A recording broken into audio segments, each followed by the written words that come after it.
When I came to the two accompanying pine trees, I suddenly remembered the two trees in front of the New York Institute more than 10 years ago. I was suddenly full of thoughts. At that time, I went to a graduate school in New York. There I spent a lot of energy doing research on autism. There is no good treatment for autism itself. Some autistic people may indeed have some additional talents such as painting and music. For example, Hoffman is a mathematical wizard in the movie Rain Man, but most patients are just patients, although it is known as the child of the stars. It is very sad for a family to watch their child get sick and be helpless. After returning to Beijing, I saw many autistic patients. Treating diseases clinically and conducting experiments with expressionless cells were completely different feelings, although I was careful and diligent. The treatment for autism was not very effective. It was common for parents to leave disappointed in the end. 1 year after the Spring Festival, 3 adults came in with their children, seeing the blank look in the child's eyes when he came in. I guessed that he was either epileptic or autistic. The parents said the child was autistic.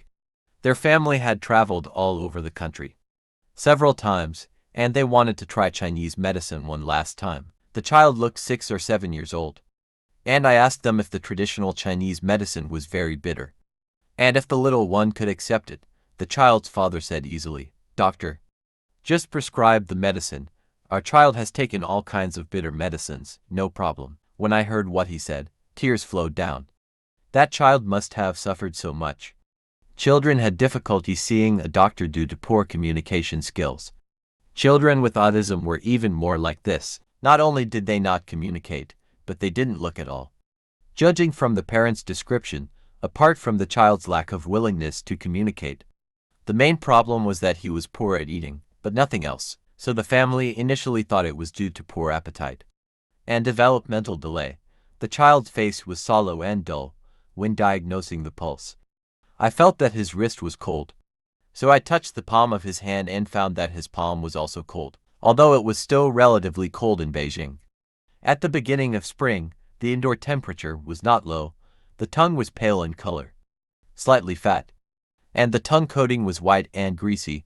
This kind of tongue coating was rare among the children I saw, so I was very impressed. The pulse was slightly thin, judging from the symptoms, tongue and pulse. The child had spleen deficiency, because the spleen governed transportation and transformation. If the spleen was deficient, transportation and transformation would be weak, and water and dampness would stop, causing phlegm and turbidity, resulting in white and greasy tongue coating. The spleen was responsible for promoting the ascent yin-yang.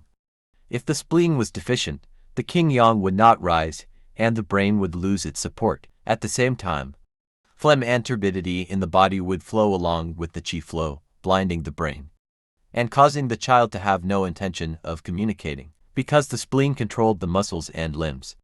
If the spleen yang was insufficient, the foreends would not be warm, so the palms of the hands would be cold. In this case, the treatment was to invigorate the spleen, resolve phlegm, and resuscitate, using GMP pills plus Erkin decoction plus Polygala decoction.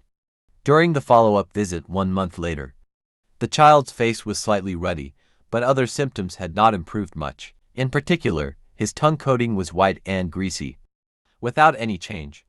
Considering that the child's yang energy was insufficient and the phlegm might not be able to be warmed, a medicine that warmed the middle and reduced the phlegm was added. In this way, the child came to prepare the prescription every month or so. After half a year, the condition had not improved, especially every time I opened my mouth and saw the greasy white tongue coating. I felt like a ray on my back. His parents were very humble and didn't talk much at all.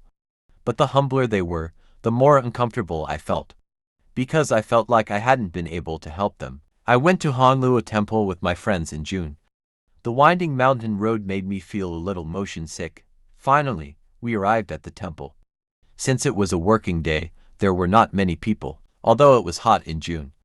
There was a natural coolness in the mountains, which made me feel much calmer. There was a small path leading from the back of Honglua Temple, and you could climb another mountain. Probably it was because of the rain the day before. When I went up the mountain along the path, I smelled the fragrance of the wild grass. I felt refreshed, and the words aromatic turns to turbidity instantly appeared in my mind.